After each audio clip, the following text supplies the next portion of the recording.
So Dan, like when someone's facing that and they're looking at our strategy and our team to help them bridge that gap, what are some important questions that they want to make sure they're asking and really clarifying before they make the big move? Yeah, I mean, first of all, I walked into this deal probably almost 3 years ago. So it's another thing to realize things don't often work on our timeline. We would have loved for that deal to close 3 years ago, and the client would have also, but things come up and we're patient, and sometimes it's hurry up, hurry up, hurry up, and then wait, and wait, wait. And we finally got across the finish line just recently. And so, I think for the deferred sales trust, just the flexibility, to not be tied up in one single asset, but to be able to exit a business or a piece of real estate and actually take that money and invest it in securities or invest it in a passive REIT with a capital company where now you're still generating that return, but you're out. Hello everybody, Brett Swartz, Capital Gains Tax Solutions with Dan Palmer and Susan Trujillo. Today we're talking about a recent closed deal story and also the role of stewardship and how it plays in your exit as a business owner and wealth strategy. This particular deal story starts about 20 years ago when this client started a business and had a dream and a vision for building something of value, and now has an opportunity to exit, but is facing huge capital gains taxes out of the state of Pennsylvania, and they're looking at just a big tax bill. And so we were able to talk with them, meet with them, and walk through some of the advantages of using our exit strategy to help them exit and defer taxes. Now, Dan and Susan, they invested most into real estate, but their majority of their wealth was in their business, right? And so this is kind of the dichotomy for a lot of business owners. 80–90% of their wealth is in the business, but they've invested, passively into real estate, sometimes actively, and they're looking at this big exit event, and they really want to get into real estate. So Dan, like when someone's facing that and they're looking at our strategy and our team to help them bridge that gap, what are some important questions that they want to make sure they're asking and really clarifying before they make the big move? Yeah, I mean, first of all, I walked into this deal probably almost 3 years ago. So it's another thing to realize things don't often work on our timeline. We would have loved for that deal to close 3 years ago, and the client would have also, but things come up and we're patient, and sometimes it's hurry up, hurry up, hurry up, and then wait, and wait, wait. And we finally got across the finish line just recently. And so, I think for the deferred sales trust, just the flexibility, to not be tied up in one single asset, but to be able to exit a business or a piece of real estate and actually take that money and invest it in securities or invest it in a passive REIT with a capital company where now you're still generating that return, but you're out. It gives you that flexibility and that freedom to manage your wealth and to grow your wealth for your legacy, but without a lot of the restrictions that most people are used to operating under. Yeah, 100%, right? And that's something to keep in mind, that these sales of businesses or real estate, there's a number of things that are out of control, out of the owner's control, right? Susan, you've helped 1,000+ transactions over all the years as a senior escrow officer before joining Capital Gains Tax Solutions. What are some of the key things you've seen that either stall exits for sellers, and some key considerations to try to speed these things up? Because life is short and you don't want to necessarily wait for 3 years to sell. You're right.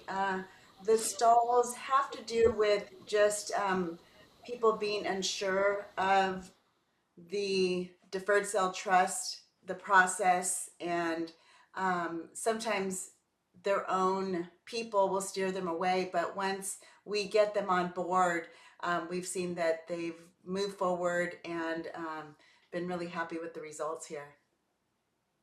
Yeah, exactly. So it could be a number of things, right? Sometimes you don't have a clear exit plan. Sometimes you're exploring the exit plan, like for example, with our team, and you're having to, figure that out. I find that you're exactly right, Susan. Like if you don't have clarity on how you're going to basically land this plane that you've been flying for the last 5, 10, 15, 20 years, especially as a business owner or real estate owner, then it's tough to get out of the sky because you might be still cruising at a good altitude.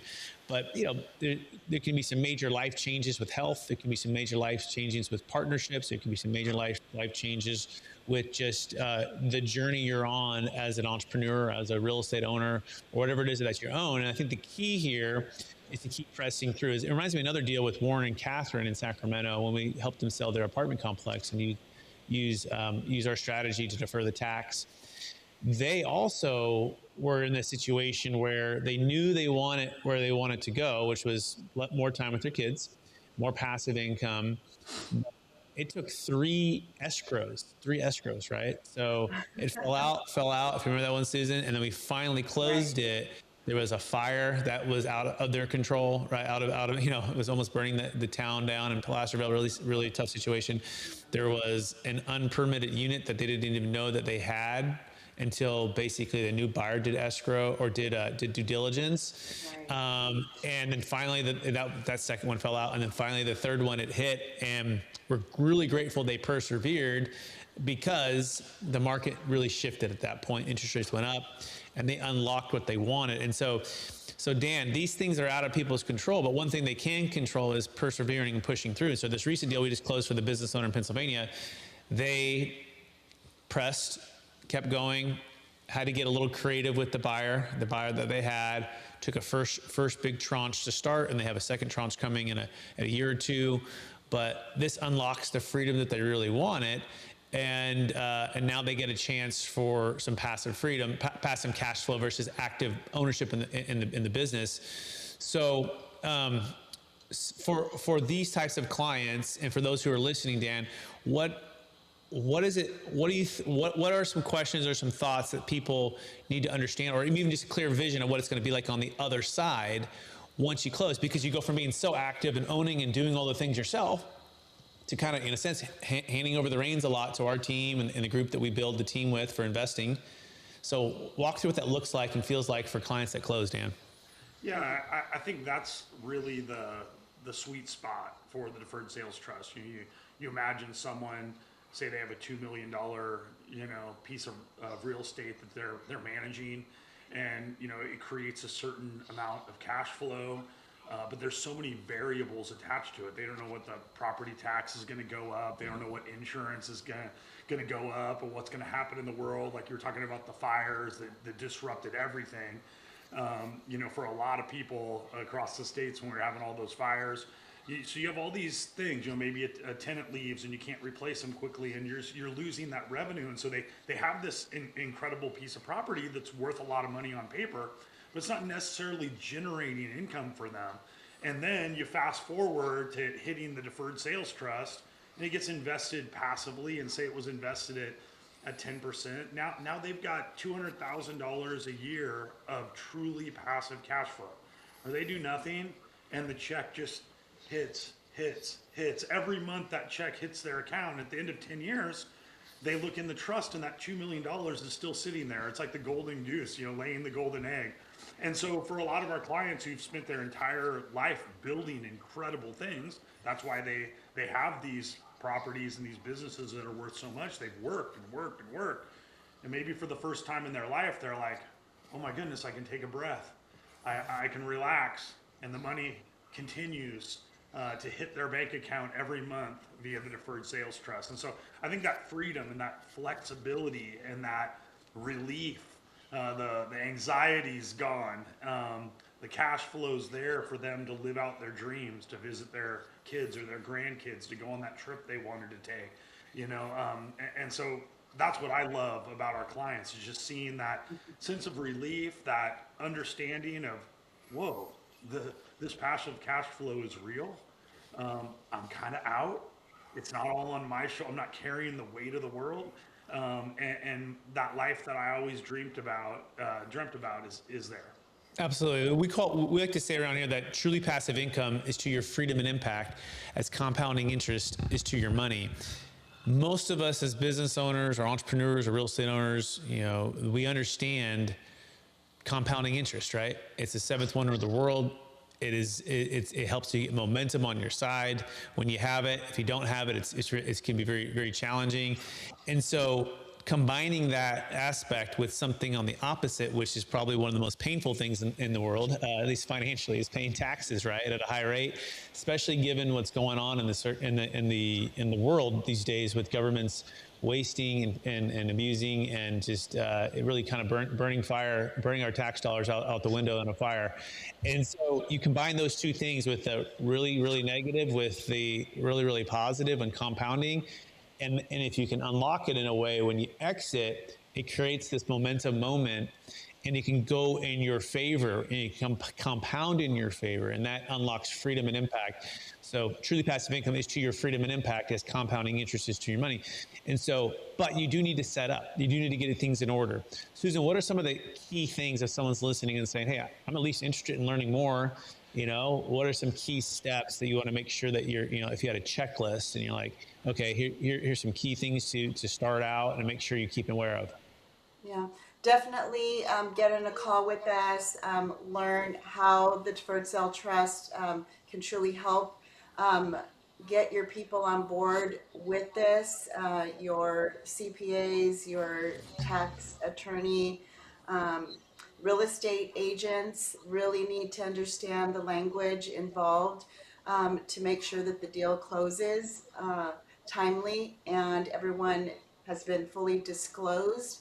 And then again, meeting with our tax attorneys that are going to put the language together and the trust.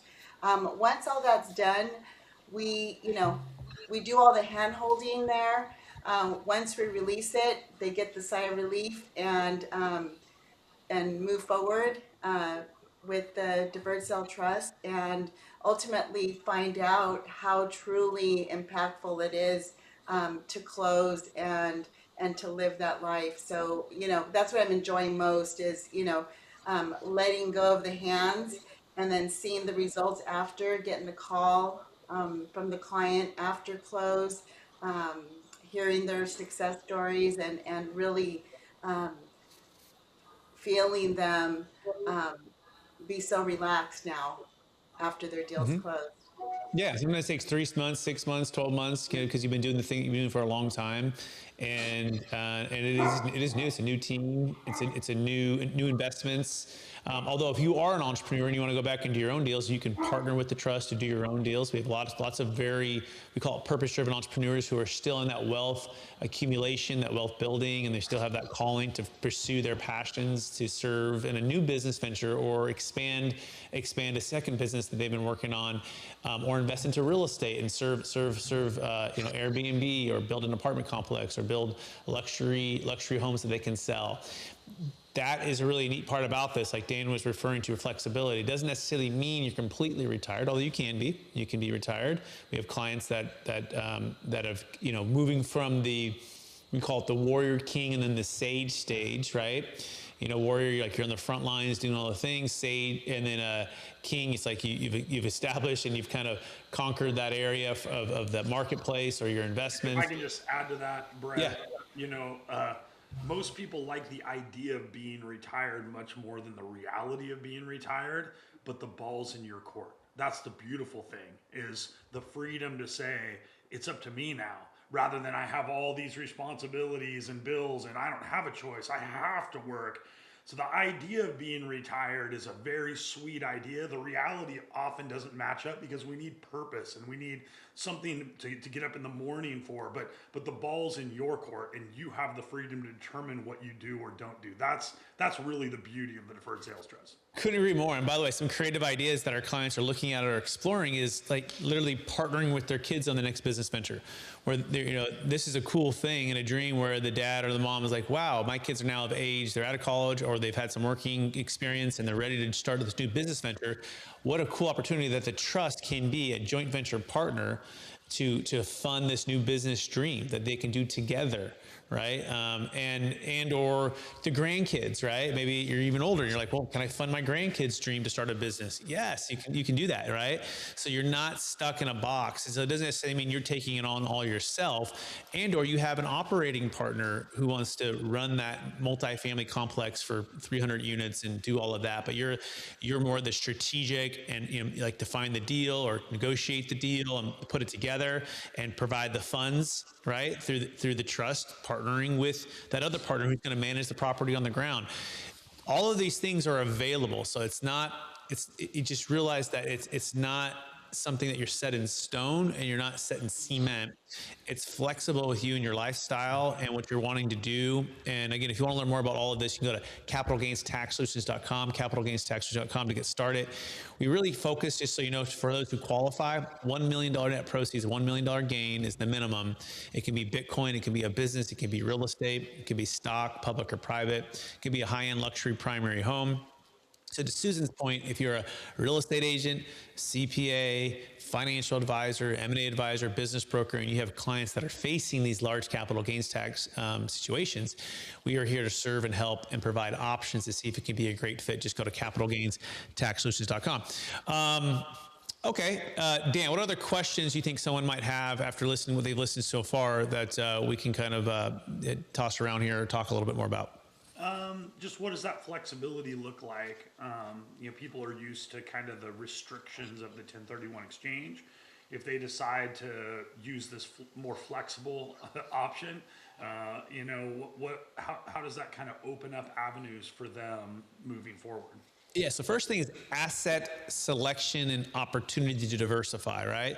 So once the funds are in the trust, like you sold the business, the Bitcoin, the real estate, where let's just say it was 10 million on any of these, okay? And let's just say that represented 80, 90% of your net worth. So the first thing is you're highly concentrated of your net worth in a single asset, a lot of times a single location, right? A single industry of the business, Bitcoin is your singular, right?